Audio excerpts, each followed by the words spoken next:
Honorable Chairman, sir, I stand in support of the Criminal Procedure Identification Bill 2022. And at the outset, I would like to quote our Honorable Prime Minister Modi. He had said, "Convergence of technology and the judicial system is the need of the hour. We need to go digital. The dissemination of legal knowledge to the common man will go a long way in improving the law and order situation in the country."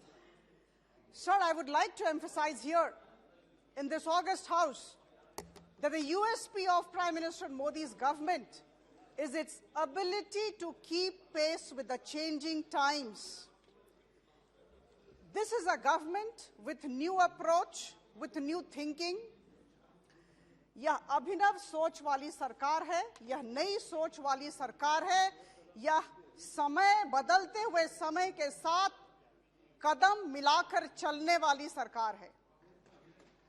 And therefore, sir, I stand here to argue in favor of the Criminal Procedure Identification Bill 2022.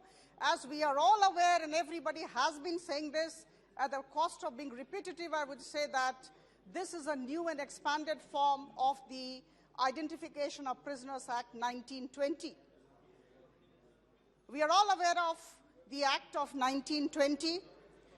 Its objective was to facilitate the identification of criminals and suspected criminals through procurement of evidence. It talked of three kinds of measurements, three kinds of evidence: footprints, fingerprints, and of course, photographs.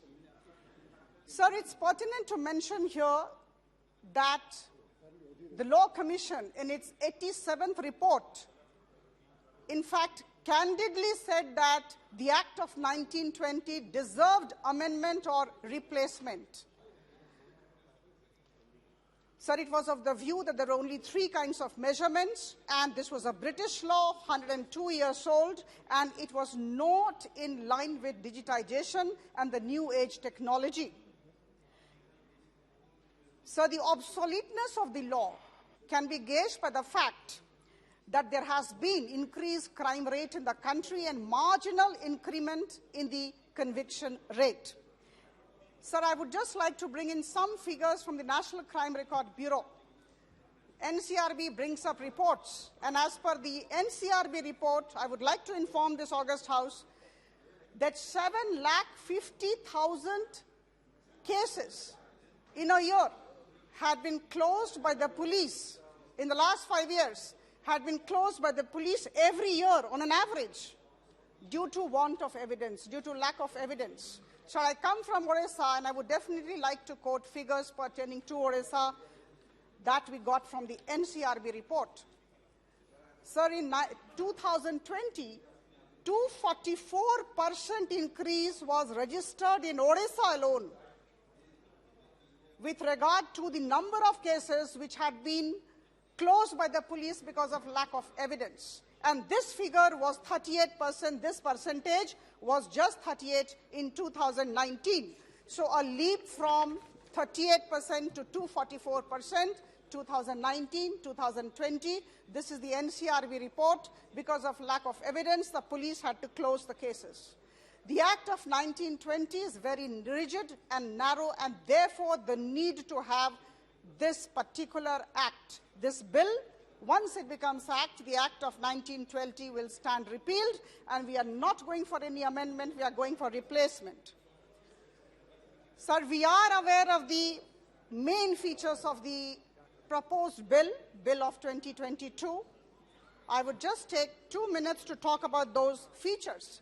Number one, of course, this bill seeks to, number one, define measurements to include finger impressions, palm print, footprint impressions, photographs, iris and retina scan, physical, biological samples, and their analysis, behavioral attributes, etc.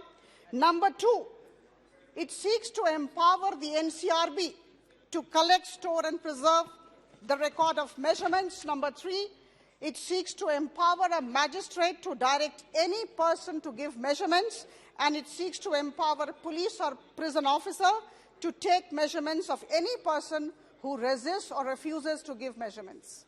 Sir, I would definitely like to bring to the knowledge of the House, or rather remind them as to what our Honorable Home Minister just said. He said that there had been massive consultations with the states. Stakeholders' consultations have taken place. So this kind of feeling that there has been no consultation preceding the formulation of this draft is absolutely far from the truth. All concerns have been taken on board. The state governments have been consulted. All suggestions have been taken. The 87th report of the Law Commission has been looked into. The Supreme Court judgment has been looked into, and thereafter this particular bill has been formulated.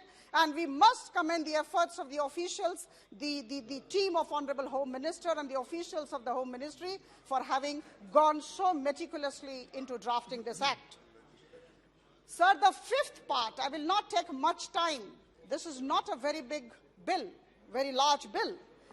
The fifth thing, sir, this particular bill is not just coming up in India. This act is not just coming up in India with the expansion of the list of measurements. This is there in UK, US, Australia, and Canada. So we have drawn upon those countries also. Sir, number 5. The proposed law aligns with the interoperable criminal justice system project of the Ministry of Home Affairs. I would like to reiterate, this particular bill aligns with the ICJS, the interoperable criminal justice system project of the Ministry of Home Affairs. Sir, I would like to inform this august House and my esteemed colleagues that ICJS is a national platform for enabling integration of the main IT system of the Home Ministry used for delivery of criminal justice in the country, with 5 major pillars: police, e-forensics, e-courts, e-prosecution, and e-prisons. Just 2 minutes, sir. Member, Sir, carrying Janata in its heart. The House agrees to extend the time of the House in order to reply the Minister. We will, yes. Till passing the bill, time is extended. Sir, this is a people-oriented government.